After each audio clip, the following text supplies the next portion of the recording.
So hello everyone and welcome back to my channel. I hope आप सभी काफ़ी अच्छे से होंगे, खुश होंगे। तो थंबनेल से तो आप सभी को पता चल गया होगा कि आज मैं कौन से टॉपिक पे आप सभी के लिए वीडियो लेके आई हूँ। जी हाँ, आज मैं आपको बताने वाली हूँ कुछ shocking facts about Ramayana. Ramayana के बारे में आप सभी को थोड़ा बहुत तो पता ही होगा कि राम जी 14 साल के लिए वनवास गए थे अपनी वाइफ और अपने भाई लक्ष्मण के साथ। तो ये सब तो आप सभी लोगों को पता ही होगा, लेकिन कुछ ऐसे भी शॉकिंग फैक्ट्स मतलब कुछ ऐसे भी फैक्ट्स और कुछ ऐसी भी बातें हैं जो आप लोग नहीं जानते होंगे। तो चलिए मैं आपको वो सारी बातें बताना स्टार्ट करती हूँ। आई होप कि इसमें कुछ ना कुछ ऐसी चीज़ें ज़रूर होंगी जो कि आप सभी लोगों को नहीं पता होंगी, और कुछ ऐसी भी चीज़ें होंगी जो आप लोगों को पता भी होंगी। तो चलिए स्टार्ट करते हैं अपने कुछ facts about Ramayan. I hope कि आपको पसंद आएंगी। तो हमारा पहला फैक्ट है, Lakshman ji does not sleep for 14 years. जी हाँ, जो 14 साल का जो वनवास हुआ था उसमें लक्ष्मण जी ने पूरे 14 साल तक नींद नहीं ली थी। मतलब वो 14 साल तक एक बार नहीं सोए थे, ना झपकी मारी थी ना नींद ली थी। और ये इस वजह से था क्योंकि उनको अपने भाई की रक्षा करनी थी। वो यही कह के वो मतलब अपने घर से निकले थे कि मैं इनके साथ इनकी रक्षा करने के लिए जाऊंगा, इनका ध्यान रखने के लिए जाऊंगा। इसीलिए ध्यान रखने के चक्कर में उन्होंने 14 साल तक नींद नहीं ली और 14 साल तक वो सोए नहीं थे। ये काफ़ी सारे लोगों को पता भी होगा और नहीं भी पता होगा। तो उसके बाद हमारा नेक्स्ट फैक्ट है, there are 100 version of Ramayan apart from original version in different categories. जी हाँ, जो रामायण है, रियल वाली रामायण है, वो जो कालिदास जी ने लिखी थी, वो उसके अलावा भी काफ़ी सारी ऐसी रामायण है जिसके बारे में मतलब अपनी अपनी कहावतें होती हैं कि ये इस वजह से ये रामायण है, इस वजह से रामायण है। तो इंडिया इतना बड़ा है और इसी वजह से इनकी जो रामायणें हैं कई तरह के ऐसी बातें निकल के आई हैं कि मतलब इस वजह से ये रामायण है, इस वजह से रामायण है। लोगों का अलग अलग सोच है, अलग अलग विचार है। इस वजह से 100 कैटेगरीज या उससे भी ज़्यादा तरीके की रामायण है जो पूरे इंडिया में कहा जाता है इनके बारे में। मुझे किसी के बारे में पता नहीं है, लेकिन इतना ज़रूर पता है कि इतने सारे तरह की मतलब 100 से ज़्यादा तरीके की रामायणें हैं ओरिजिनल वर्जन से अलग। तो उसके बाद हमारा नेक्स्ट फैक्ट है, हनुमान द रुद्र अवतार ऑफ लॉर्ड शिवा। जी हाँ, जो हनुमान जी आपको पता ही है कि वो शिव जी का रूप थे और उनका जो रौद्र रूप था वो उसमें से एक पार्ट थे। और इसीलिए बोला जाता था कि वो शिव जी के मतलब एक तरीके से अवतार हैं, और ये बिल्कुल सच है कि वो उन्हीं के अवतार थे। और इसी वजह से वो कभी भी अपना साइज़ बड़ा कर लेते, मतलब वो बड़े हो जाते थे या बिल्कुल छोटे हो जाते थे, मतलब क्योंकि उनके अंदर एक तरीके से अवतार था। इसी वजह से वो सब कर लेते थे क्योंकि वो भी एक भगवान थे और आज भी हम सभी लोग पूजा करते हैं उनकी। और इसी वजह से जो रामायण है एक तरीके से काफ़ी ज़्यादा फेमस भी है क्योंकि उसमें हनुमान जी ने काफ़ी सारी मेहनत की थी। तो उसके बाद हमारा नेक्स्ट फैक्ट है, Lakshman killed 3 sons of Ravan. जी हाँ, जो लक्ष्मण जी थे उन्होंने रावण जी के 3 पुत्रों को मतलब 3 बेटों को मारा था। आप लोगों को पता ही होगा कि एक जो थे वो मेघनाथ थे जिन्होंने उनके ऊपर तीर चलाया था, और उनको मारना काफ़ी ज़्यादा ही मुश्किल था। और इसी वजह से काफ़ी बाद में उनकी मौत हुई थी, मतलब वो काफ़ी लेट में उनको मार पाए थे। लेकिन उसके अलावा भी उनके 2 और पुत्र थे, 2 और बेटे थे जिनको जिनको मारा था लक्ष्मण जी ने, और उनका नाम है प्रशांत और अटिके। जी हाँ, ये जो प्रशांत और अटिके थे ये 2 और पुत्र थे रावण के, जिनका जो हरण यानी कि जो उनकी मौत हुई थी वो लक्ष्मण जी के हाथों ही हुई थी। तो उसके बाद हमारा नेक्स्ट फैक्ट है, लॉर्ड ब्रह्मा गिवन वरदान to Ravan and his brother Kumbhakarna. जी हाँ, आपको पता ही होगा कि रावण को ये वरदान मिला हुआ था कि वो कभी भी मतलब उनको कोई मार नहीं सकता है। तो उनको जो ये वरदान था ये लॉर्ड ब्रह्मा जी ने ही दिया था, और उन्होंने कहा मतलब उन्होंने काफ़ी ज़्यादा तपस्या की थी इसके लिए। पहले के टाइम में ऐसा होता भी था कि तपस्या करते थे तो उसका जो फल होता था वो उनको काफ़ी अच्छा मिलता था।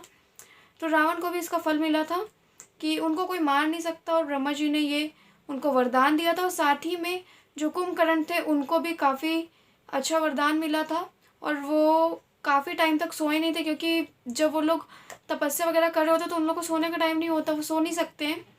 और तभी वो काफ़ी नींद में थे जब वो वरदान मांग रहे थे ब्रह्मा जी से। तो उन्होंने कहा था ठीक है, तो हम तुमको सोने का वरदान देते हैं, मतलब कि वो सो सके, मतलब अच्छे से नींद वगैरह ले सके। और ये था उनको, मतलब ये वरदान उनको मिला था कि अगर बीच में अगर वो सो रहे हैं और अगर उनको किसी ने उठा दिया है तो इसकी वजह से उनकी मृत्यु हो सकती है, और यही हुआ भी था। तो उसके बाद हमारा नेक्स्ट फैक्ट है, भगवान Ram left this earth by taking जल समाधि इन सरायू रिवर। जी हाँ, काफ़ी सारे लोगों को ये पता ही होगा कि भगवान राम ने जो धरती छोड़ी थी तो उन्होंने जल समाधि ली थी, लेकिन काफ़ी लोगों को ये नहीं पता होगा कि उन्होंने कौन से रिवर में जल समाधि ली थी। तो वो रिवर थी सरायू रिवर। जी हाँ, जो सरायू रिवर थी उसी में उन्होंने जल समाधि ली थी और अपने आप को ख़त्म कर लिया था। और काफ़ी सारे लोगों को इस बात पे दुख भी हुआ था कि वो क्यों जा रहे हैं, लेकिन ये उनका आखिरी निर्णय था, इसीलिए उनको किसी ने रोका भी नहीं था। तो उसके बाद हमारा नेक्स्ट फैक्ट है, बाली डिफीटेड रावण एज वेल। जी हाँ, आपको पता ही है जो बाली थे उन्होंने कब्जा वगैरह कर लिया था, मतलब अपने भाई के तख्ती पे, और इसी वजह से जो राम जी थे उन्होंने उनको मारा था, मतलब उनको हराया था, जिससे कि सब कुछ बिल्कुल ठीक हो सके। और ये भी रामायण का एक पार्ट है। लेकिन आप लोगों को ये नहीं पता होगा कि रावण जी को, मतलब जो रावण थे उनको एक बार बाली ने हराया भी था। जी हाँ, जो रावण थे उन्होंने एक बार उनको ये पता चला कि जो बाली है काफ़ी ज़्यादा ताकतवर है, तो रावण को लगा कि हमसे ज़्यादा ताकतवर कोई कैसे हो सकता है, तो इसीलिए उन्होंने बाली को बुलाया और उनको चैलेंज किया कि वो उनके साथ लड़ाई करे।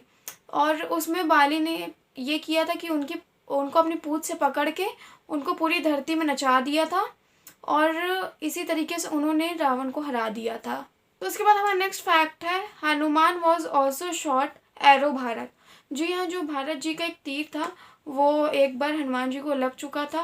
वो किस तरीके से मैं आपको बताती हूँ। जब हनुमान जी संजीवनी बूटी लेके जा रहे थे तो उस टाइम जो भरत जी थे वो राम जी को ढूंढ रहे थे कि वो वापस से उनको अपने घर ले जा सकें, ताकि वो अपना राज्य वगैरह जो है उसे संभाल सकें।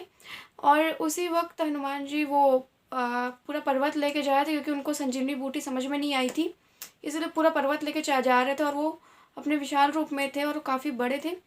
तो तभी उनको, भरत जी को ये लगा कि ये क्या जा रहा है, तो उनको मतलब लगा कि हो सकता है ये कोई छल वगैरह हो, इसीलिए उन्होंने उसे, मतलब उन्हें, हनुमान जी को एरो से, मतलब यानी कि अपने तीर से मार दिया था। खैर उनको ज़्यादा नहीं लगी थी, उनके पैर पे लग गया था। तो उसके बाद हमारा नेक्स्ट फैक्ट है, Ravan offered his head 10 times. जी हाँ, जो उनके जो 10 सर के पीछे की कहानी है वो ये है कि वो शिव जी के काफ़ी बड़े भक्त थे, ये तो काफ़ी सारे लोगों को पता ही होगा। लेकिन किस वजह से उनको ये वरदान मिला था कि उनके 10 सर होंगे, वो ये था कि जब वो तपस्या वगैरह कर रहे थे और पूजा कर रहे थे तो इतने ज़्यादा लीन हो गए थे कि उन्होंने शिव जी को खुश करने के लिए अपने जो सर थे उसे 10 बार काट करके उन्हें चढ़ाया था। जैसे कि उन्होंने एक बार चढ़ाया तो उनका दोबारा सर आ गया था, फिर दूसरी बार चढ़ाया फिर आ गया था। तो जब उन्होंने 10 सर काट लिए थे तो उनको ये वरदान मिला था कि अब उनको, उनके जो सर होंगे वो 10 सर होंगे, क्योंकि उन्होंने 10 बार सर काट के उन्हें चढ़ाया था। तो उसके बाद हमारा नेक्स्ट फैक्ट है, how the squirrel got her stripes. जी हाँ, जो स्क्विरल की स्ट्रिप्स होती है, मतलब जो गिलहरी की स्ट्रिप्स होती है वाइट कलर की, वो किस तरीके से आई, वो भी एक रामायण का हिस्सा ही है। और वो इस तरीके से आई थी कि जब जो पुल बन रहा था जिसपे श्रीलंका तक जाने का जो पुल बन रहा था, तो उस टाइम पे आप लोगों को पता ही होगा कि हनुमान जी के जितने भी साथी थे, बंदर, चिंपांजी और जो गोरिल्ला, चिंपांजी जो भी थे उस टाइम पे, वो सारे के सारे आ गए थे। उसमें से एक गिलहरी भी थी जो मदद कर रही थी। और राम जी ने जब उसको नोटिस किया कि वो अपने हाथ में मिट्टी और छोटे छोटे पेबल्स, यानी कि छोटी छोटी गिट्टियाँ जो होती हैं, वो लेके जा रही थी, तो उनको काफ़ी ज़्यादा अच्छा लगा कि वो भी मेहनत कर रही है, तो उन्होंने उसे अपने हाथ में उठाया और उन्होंने उसे सराहा, मतलब उसके जो बैक पे हाथ फेरा।